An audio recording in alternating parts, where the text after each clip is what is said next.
When you hear white privilege, what comes to your mind?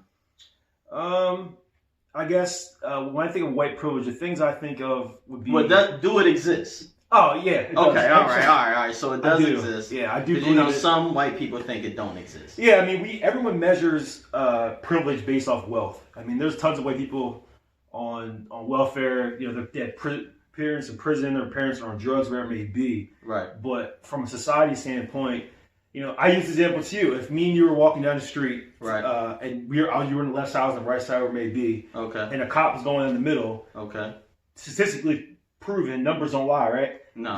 The cop will look in the African American's direction's way. But I think that's trained behavior.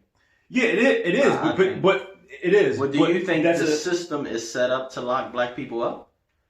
I would think so. I mean, again, numbers don't lie. There's way more African Americans in prison than there are any other race, you know, so.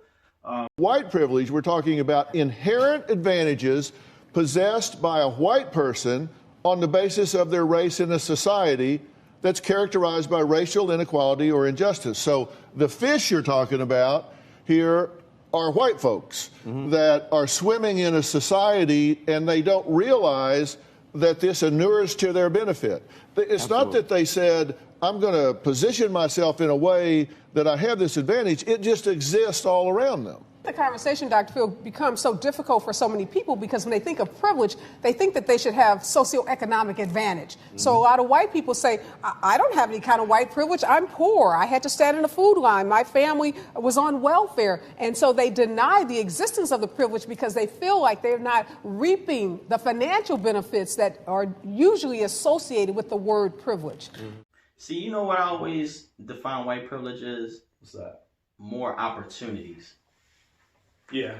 Because, see, as a black guy, at times I think you guys don't have to work hard.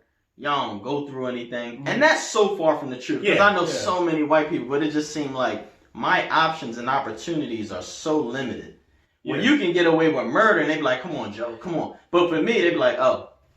You see what I mean? I agree with you. Like, I do think, you know the way our society is black people are penalized more often than white people.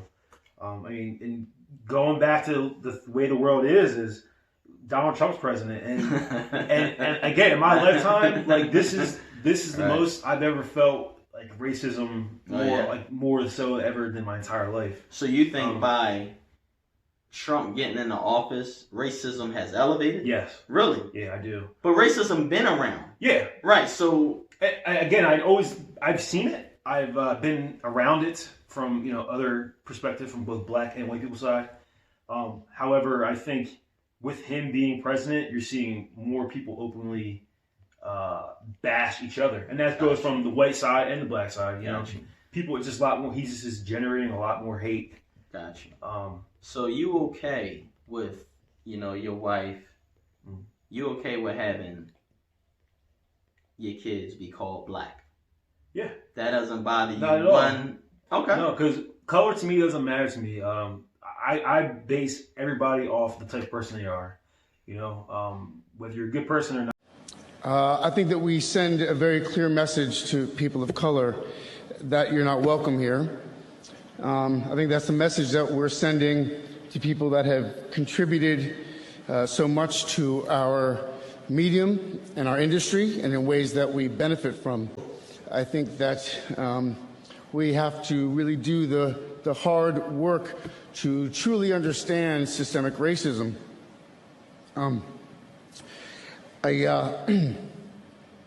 think that it is the obligation of the people that have created and perpetuate and benefit from a system of oppression to be the ones that dismantle it. So that's on us. Thank you.